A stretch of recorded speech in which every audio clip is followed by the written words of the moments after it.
Put your hands together for Rick Colenda.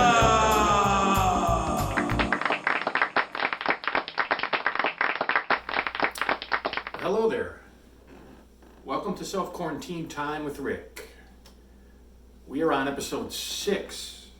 I wanted to step back this episode. You know, we have a huge social media presence.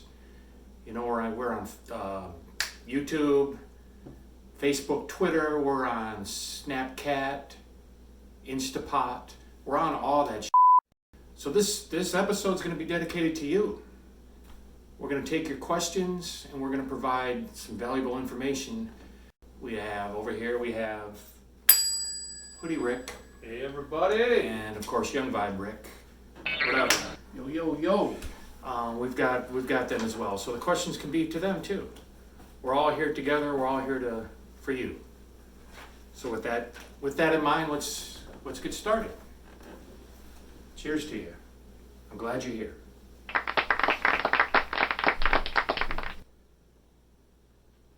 Jackie wants to know, how were you able to have Hoodie Rick, Young Vibe Rick, and Quarantine Rick in the same video?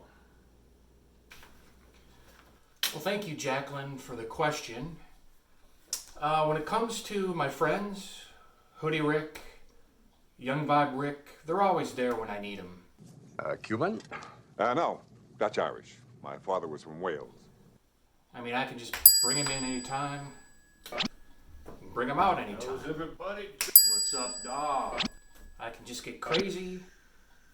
I can do weird stuff like this. You might end up dead. You might end up dead is my middle name. What about Jane? I don't know her middle name. They're just always there when I need them. And sometimes... Is this some kind of bust? Well, it's very impressive, yes, but we need to ask you a few questions. Anyhow, in terms of how do I get them in the video, I mean, there's some technical bull behind that, but for the most part, they're always available, and it always works out. Right, guys?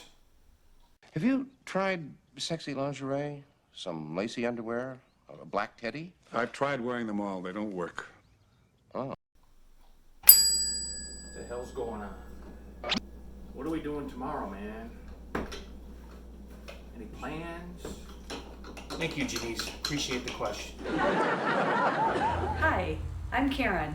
Hey, Rick, do you remember when I used to be quite skinny?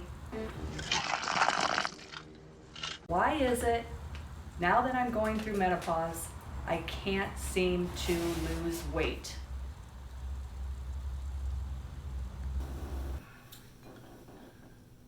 Well, thank you, Katrina, for the question. I'm drawing a little bit of a blank right now. This is not an area of my expertise. It's like I picked the wrong week to quit drinking. We have Young Vibe Rick. Let's give him a shot to answer this question for you. Young Vibe? Joey, did you ever hang around the gymnasium? Well, Hoodie Rick's in the house. Doesn't talk much, but he's very smart. It's like I picked the wrong week to quit amphetamines.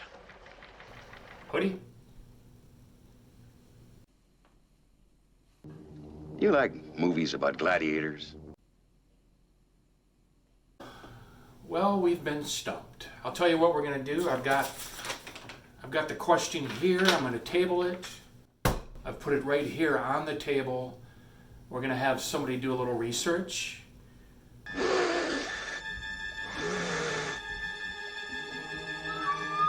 And of course, we wish you well with whatever situation you have going on.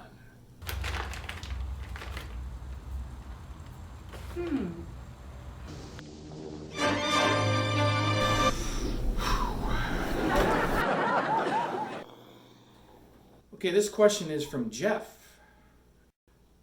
Rick, I would like to see a video on how to make a Manhattan and an old fashioned.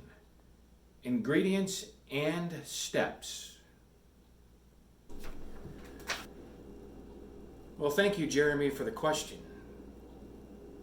I'm going to talk about the Old Fashioned, which is by far my favorite drink. It's very simple. You know me, I like to keep it simple. So really there's 3 ingredients to an Old Fashioned. You got your bourbon, you've got sugar, and you've got bitters, specifically Angostura bitters. What would be? These have been around forever. So it's very simple. You want to start with some sugar. You can use a sugar cube, or you can buy some of the simple syrup sugar. So you just put, I would say, put a teaspoon in there, or a sugar cube. Things could be a whole lot better. So you put that in the glass. I got this drink stirring spoon just to impress the out of people. Maybe 4 dashes of these Angostura bitters. Just kind of like that. That's swell. You want to stir that up. Now, another thing is, a lot of places will take an orange peel and they'll put that in here and then they'll muddle it. This is impressive too, by the way. Best goddamn bartender from Timbuktu to Portland, Maine. So we got our sugar and our bitters, and then you just want to add 1.5 to 2 ounces of bourbon. You set 'em up and I'll knock 'em back, Lloyd, one by one. So that's 1.5 ounces. Put some ice in it, and then just stir it up. That's an Old Fashioned.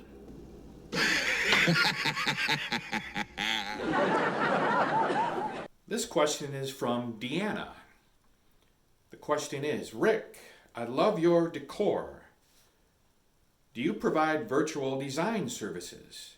Specifically, I would like a calm room for home office schoolwork. What colors do you suggest for walls, molding, and ceiling? Well, thank you, Diane, for the question. My advice, when it comes to decor, when it comes to colors, keep it simple. Neutral colors are the best. If you look around this room here, you can see I got some very neutral colors, but they all go together. You betcha, yeah. Yeah. I'm glad you brought this question up, Denise. I actually work directly with Sherwin-Williams and his sister Charlene. Sherwin-Williams. Where to get it? Here we came up with what we call neutral nuance paint and wallpaper collection. Huh? And you can go into any Sherwin-Williams store and pick one of these up. Your Sherwin-Williams store. Where to get it? You mention my name, they'll throw in, I think they'll throw in a couple paintbrushes. And what's great about this is you have a whole plethora of colors on here. So just use your imagination, pick 2, 3, paint one wall one color, one another color. But if you use everything from here, it'll go together, and they're all neutral, and you'll stay calm, you'll be relaxed, and you'll enjoy your day. Ask Sherwin-Williams. Okay, well, we have a lot more questions. We literally have thousands of questions that we're still waiting to hear back on. But we have plenty more questions for multiple episodes.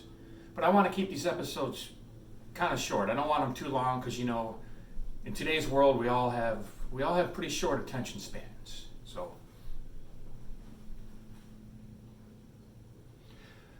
but I wanted to leave on this note. As we're all distancing, remember one thing.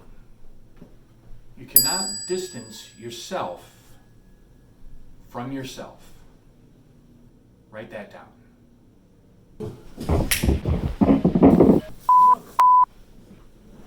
Hi, I'm Karen. Hey, Rick.